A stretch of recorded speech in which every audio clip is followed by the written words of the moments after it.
Good afternoon. What you're going to see here is a very brief overview of probably one of the most significant events in both colonial American and British history, and that was the Glorious Revolution of 1688. A little background on this. The British, after Queen Elizabeth had passed away in 1603, she left no heirs. So the Stuarts took over, and we're seeing the end of the Stuart dynasty here, so to speak. After the English Civil War that saw the beheading of Charles I and eventually the protectorate under Cromwell into the 1660s, we're seeing the last 3 years of James II, and it was only 3 years, and he was a very divisive figure. And how did it impact American history going forward? So that's something we want to look at today. All right, first of all, this all comes back to when Charles II has to clamp down on New England, the New England Confederation, after King Philip's War, which saw quite a bit of damage, the natives going on the attack towards colonists farther in western Massachusetts. So the charter was revoked by the king in response to resisting royal orders, basically saying all of New England was under one government.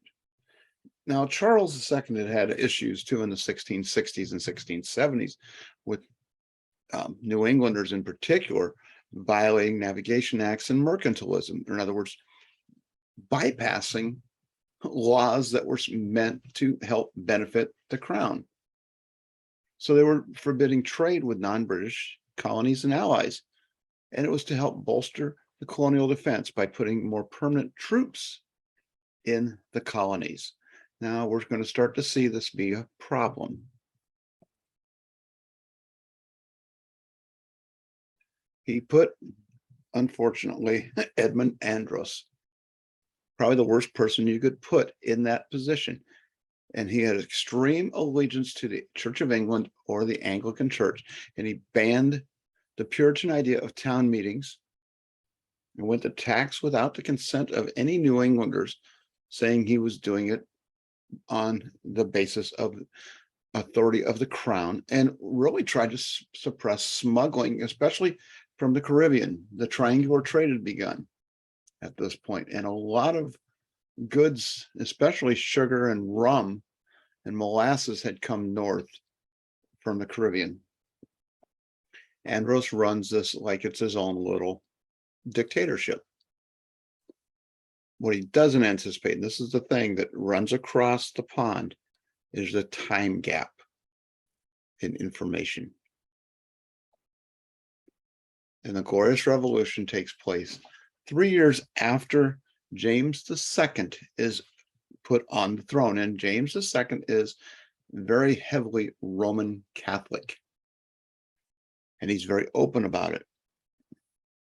And his wife is expecting, and Mary was supposed to be the next legitimate heir to James II. But when the young man is born in 1688, the young child, that prince is going to be a threat to Mary. And James had already established himself as an autocrat. He had gone way, way above and beyond what Charles had done at some point, Charles II and Charles I. And he basically, it became a conflict between Parliament, the Whigs in Parliament, and the king and his supporters. And this Declaration of Rights coming from the Parliament basically said the king can't levy taxes without consent, and subordinated the monarch to the common law that had been established, believe it or not, if you look at from the sealing of the Magna Carta in 1215, that limited the power of the monarch. It was just a matter of when is Parliament going to have more power. And the fact that there was war going against France, which is where where James will take off when he is dethroned and he's replaced by William and Mary, William of Orange, from the basically the Low Countries, or in all essence, Holland.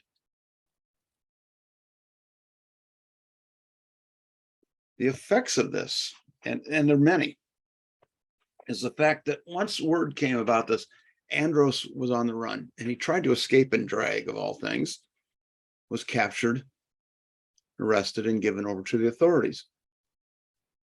In this short time frame afterwards in New York City, Jacob Leisler tried to portray himself as part of royalty and got the backing of those who could be duped. But Leisler was arrested and executed. And then probably one of the most significant things that goes without being talked about a lot is the idea of the Catholic government that had been granted the charter in 1634 as a Catholic colony. Now, due to James II, it's a reaction. It's an immediate reaction. It is basically Newtonian physics in action, an equal and opposite reaction, although not exactly for both equal or opposite, but it's still a reaction nonetheless. So what was the impact of this? This is just in the colonies. The Dominion of New England was broken up. Everybody was given back their charters. New England itself, Massachusetts, and became one with Plymouth and Massachusetts Bay becoming one colony of Massachusetts. It also exposed us to the writings, and this is a contemporary at the time, of John Locke. And John Locke believed in this idea that man is born with a tabula rasa, or a blank slate, and has natural rights of life, liberty, and property.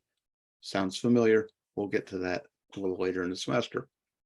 But there were specific rights of Englishmen in the colonies, and they were being treated as second-class citizens at this time by the crown.